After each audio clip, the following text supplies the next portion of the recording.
NTR. Okay, ఆ పాట వింటే నా గతం గుర్తుకొచ్చింది.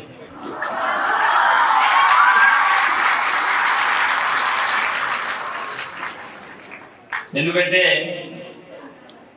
నేను కూడా మరి ఇలాంటి ఆశ్రమ పాఠశాలలో గురుకుల పాఠశాలలో చదువుకున్న విద్యార్థిగా మరి ఈరోజు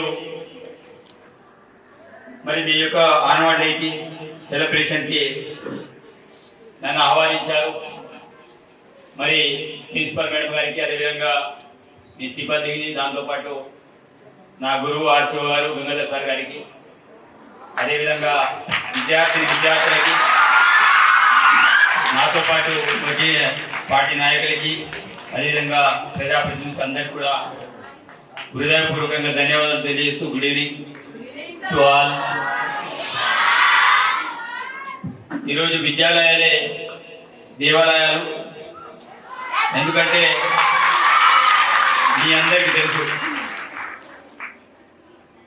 మరి తరగతి గది 4 గోడల మధ్య దేశ భవిష్యత్ నిర్మాణం అవుతుంది. ఆ నిర్మాణంలో ఉపాధ్యాయుల పాత్ర చాలా కీలకం.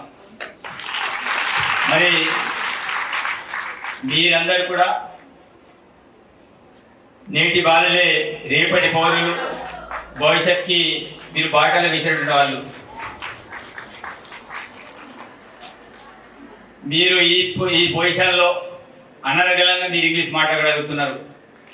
కానీ మేము చదివే క్రమంలో నేను చదివింది Utnoor ST boys hostel, Utnoor 3rd to 7th. తదనంతరం 8 to 10 మాన్కాపూర్ ఆశ్రమ హై స్కూల్. తర్వాత intermediate first year, second year మన ఇక్కడ residential junior college Hyderabad. Sir కూడా నా గురువే. తదనంతరం గవర్నమెంట్ డిగ్రీ కాలేజ్ హైదరాబాద్. తర్వాత BEd Sahitya college of education Jangaon, LLB PMR law college, అదేవిధంగా పీజీ ఆచార్య నాగోని యూనివర్సిటీలో పీజీ చేయడం జరిగింది. సరే, ఈ విషయాలన్నిటికీ ఎందుకు చెప్తున్నానంటే, వాస్తవంగా మనం చదివే క్రమంలో చాలామంది అనుకుంటారు అనేక రకాలుగా ఇబ్బందులు పడుతుంటారు. కానీ ఆ రోజుల్లో ఇంగ్లీష్ మీడియం స్కూళ్ళు లేవు. కేవలం ఆశ్రమ పాఠశాలలు, అదేవిధంగా గురుకుల పాఠశాల తప్ప. దాంట్లో కూడా కేవలం తెలుగు మీడియం ఎడ్యుకేషన్ తప్ప ఇంగ్లీష్ మీడియం లేదు. మరి ఈ రోజులు మీ అందరికీ ఇంగ్లీష్ మీడియం ఎడ్యుకేషన్ మరి 3rd క్లాస్ నుంచి అందించడం అనేది జరుగుతుంది. ప్రభుత్వాల రకంగా అన్నింటిలో కూడా పోటీ పడే తత్వంగా, మరి ముఖ్యంగా ఆ రోజు మేము పోటీ పడే వాళ్ళం. మేము లా డిగ్రీ కౌన్సిలింగ్ పోతే మాకు హైదరాబాద్ రావాలి, లా డిగ్రీ సీట్ రావాలని 10th తర్వాత మేము పోటీ పడే వాళ్ళం. సీట్లు వచ్చేటి కావు. మరి గురుకులం అంటే అంత ఆదరణ ఉన్న పాఠశాలలు ఆ రోజుల్లో. మరి ఆ రోజుకి ఈ రోజు ఇంకా చాలా, అంటే ఇప్పుడు ఆశ్రమ పాఠశాలల కంటే మెరుగైన రిజల్ట్స్లో చాలా ముందు వరుసలో ఉన్నటువంటి పాఠశాలలు. ఎందుకంటే ఆశ్రమ పాఠశాలని ఆ పాఠశాల చదివిన విద్యార్థులు దాన్ని వ్యతిరేకించకుండా ఉన్నటువంటి పరిస్థితుల్లో ఇక్కడ ఇంతకుముందే చెప్పారు, కేవలం 2 రెగ్యులర్ టీచర్లు ఉన్నారు, మిగతా వాళ్ళందరూ కూడా కాంట్రాక్ట్ టీచర్స్. అయినప్పటికీ నంబర్ 1 100% రిజల్ట్ 10th లో కావచ్చు, ఇంటర్మీడియట్లో సాధించమని మీరు చాలా స్పష్టంగా చెప్పడం అనేది జరిగింది. ఆ స్థాయికి తీసుకురావడానికి ఆ ఇన్స్టిట్యూషన్లో పనిచేసే ఉపాధ్యాయులు కావచ్చు, లెక్చరర్స్ కావచ్చు, అదేవిధంగా గురుకులం సొసైటీ కావచ్చు, పైనుంచి మొదలుకుంటే కింది స్థాయి వరకు కూడా విద్యార్థులకి తప్పకుండా నాణ్యమైన విద్య అందించాలి. వాళ్ళందరికీ నాణ్యమైన విద్య అందించినప్పుడే తప్పకుండా వాళ్ళ భవిష్యత్తు బాగుపడితే ఆలోచనతో, ఒక సదుద్దేశంతో వాళ్ళు చదువులు చెప్తేనే తప్ప మాకు నెల జీతం వస్తుంది కదా, జీతం కోసం పనిచేసినట్లయితే ఈరోజు విద్యార్థులు బతుకులు బాగుపడాయి. కానీ ఇక్కడ మీ రిజల్ట్స్ని బట్టి అర్థమవుతుంది ఉపాధ్యాయులు ఎంత కీలకంగా మిమ్మల్ని చదువులు చెప్తున్నారో. మరి మీ రిజల్ట్లలో ఉపాధ్యాయుల పాత్ర కీలకం మీకు ముందే చెప్పిన. అలాంటి పాత్ర. ఎందుకంటే తల్లిదండ్రుల్ని వదిలేసి మరి అతి చిన్న వయసులో చిన్న చిన్న అమ్మాయిలు ఉన్నారు, వాళ్ళందరూ కూడా ఇక్కడ ఉండి మరి ఉపాధ్యాయులని దేవుళ్ళుగా భావించే వాళ్ళందరూ కూడా నమ్ముకొని ఇక్కడ వచ్చేసి చదువుతున్న తరుణంలో తప్పకుండా ఉపాధ్యాయులు ఇక్కడ న్యాయం చేస్తారని నేనైతే 100% నమ్ముతున్నా. కాబట్టి ఇక్కడ మీ దగ్గర నుంచి రాతోడు సాయి ఈశ్వరి, అదేవిధంగా జే సంధ్య ఈమె టీచరు, మరి గైడ్ టీచర్, అదేవిధంగా సాయి ఈశ్వరి కూడా వీరు ఒక అప్రిషియేట్ సర్టిఫికేట్ పొందడం అనేది జరిగింది. నిజంగా గర్వకారణం. ఈరోజు మన ప్రాంతంలో ఈరోజు స్టేట్ లెవెల్ కూడా మొన్న కూడా మొట్టమొదటిసారిగా మన ట్రైబల్ విద్యార్థులు అధ్యక్షులు మొట్టమొదటి చరిత్రలో అవార్డు తీసుకురావడం అనేది జరిగింది. కాబట్టి నేను కోరుకునేది ఒకటే, చదువులతో పాటు అన్నింటి మీద కాన్సన్ట్రేషన్ పెట్టండి. చాలామంది బాధపడుతుంటారు, ఎందుకంటే 10th అయిన తర్వాత మనం ఇంకా ఏం చేయాలో తోచని పరిస్థితి. మరి చాలామంది ఆర్థికమైన ఇబ్బందులు చెప్తుంటారు, కానీ ప్రభుత్వాలు మీకు అన్ని రకాల వసతులు కల్పిస్తున్నాయి. 10వ తరగతి పాస్ అయితే ఏం చేయాలో ఉన్నటువంటి ఉపాధ్యాయ బృందం కావచ్చు మీకు అన్ని రకాల సూచనలు చేస్తుంటారు. కానీ నేను చదివే తరుణంలో నేను 10th అయిన తర్వాత ఏ సబ్జెక్ట్ పట్టాలో తెలియని పరిస్థితి. మా అమ్మా నాన్నల అమాయకులు, ఎవరికి మాకంటే ముందు తరం ఎవరు చదువుకున్న వాళ్ళు లేరు. కానీ ఆ రోజుల్లో టీచర్లు కూడా మాకంత గైడెన్స్ చేయకపోతుండే. ఏ గ్రూప్ పట్టాలో తెలవక బైపీసీ పడితే హార్డ్ ఉంటుందని, ఎంపీసీ పడితే లెక్కలు ఉంటాయని, సిఈసీ పడితే చాలా ఈజీ అని, ఇలాంటి ఆలోచనతో నేను సిఈసీ ఇంటర్మీడియట్ పట్టుకున్నా. సిఎస్సి అంటే అర్థం చేసుకోండి, అంటే తెలవక. దాని తర్వాత సిఈసీ తర్వాత డిగ్రీ ఏ గ్రూప్ పట్టుకోవాలి, ఏ గ్రూప్ పట్టుకోవాలి తెలుసా మీకు? బీకామ్ పట్టుకోవాలి. నేను ఏ గ్రూప్ పట్టుకున్న డిగ్రీలా? బిఏ హెచ్ఈపీ పట్టుకున్నా. ఎందుకు? ఇంకా ఈజీ అది. అంటే ఆలోచన విధానం ఎట్లా అంటే, మనకు చెప్పేవాడు లేకపోతే ఎటువైపు మనం మంచిగా అనిపిస్తుంది అటువైపు మనం వెళ్ళిపోతుంటాం. కాబట్టి బీకామ్ తీసుకునే వ్యక్తిని బిఏ హెచ్ఈపీ తీసుకున్నా. అదే తర్వాత పీజీఎం తీసుకున్నా. అప్పటికే నేను విజ్ఞానవంతులు అయిపోయినా, కొద్దిగా తెలివి వచ్చేసింది. తర్వాత ఎంఏ ఇంగ్లీష్ నేను చేసుకున్నా. అంటే చూసుకోండి, అంటే మనం ఇక్కడ సిఈసి, తర్వాత బిఏ హెచ్ఈపీ, తర్వాత ఎంఏ ఇంగ్లీష్, తర్వాత ఎల్ఎల్బి. అంటే అర్థం చేసుకోండి, పెరిగిన కొద్దీ మనం మైండ్ అనేది మ్యాటర్ జరుగుతుంటుంది. అంటే ఏం చేయాలనే ఆలోచనలు వస్తుంటాయి. కానీ ఈరోజు మిమ్మల్ని 10thలోని ఏ కోర్స్కి వెళ్తే బాగుంటుందో ఈరోజు మీ టీచర్లు అందరూ కూడా చెప్తారు. ఏ రూట్కి వెళ్తే ఏ దారులు ఉంటాయి. మరి 10th తర్వాత ఇంటర్ తర్వాత ఏం చేయాలో చెప్తారు. కాబట్టి మిమ్మల్ని కోరుకునేది ఒకటే, ఉపాధ్యాయుల మీద మీరు ఏం తెలవకపోతే సలహాలు సూచనలు తీసుకోండి, ముందుకు వెళ్ళండి.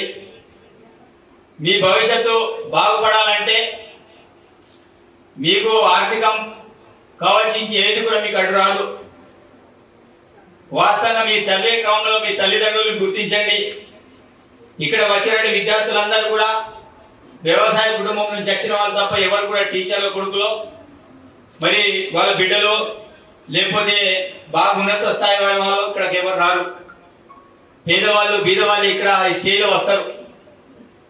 కాబట్టి మీ తల్లిదండ్రులు కష్టపడే కష్టాన్ని మీరు ఒకసారి పొద్దున్న నుంచి సాయంత్రం వరకు మీ అమ్మ ఏం చేస్తుంది మీరు గుర్తించుకోండి. 4 గంటలు వేసి బోలని తోమి కూలిపోతుంటే సర్ది మూట పట్టుకొని చేనుకెళ్తుంది. ఆ యొక్క కష్టాన్ని గుర్తు చేస్తే మీకు కన్నీళ్ళు వస్తాయి.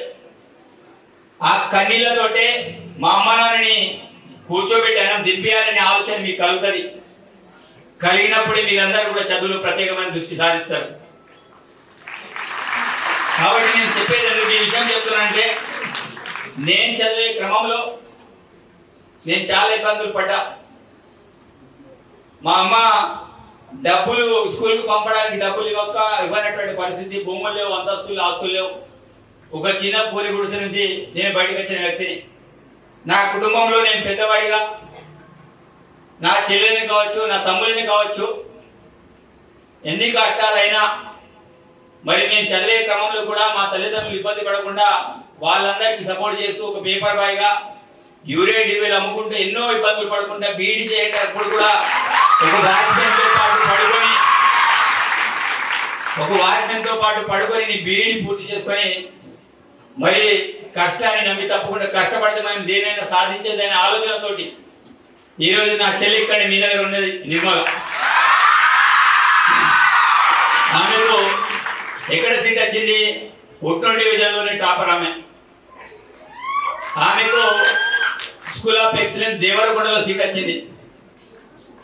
అక్కడ క్యాన్సల్ చేసుకొని కాదు నాకు దూరం అవుతుంది అంటే మళ్ళీ క్యాన్సల్ చేసుకొని మీ దగ్గర చేంజ్ చేయడం అని జరిగింది. మీ దగ్గర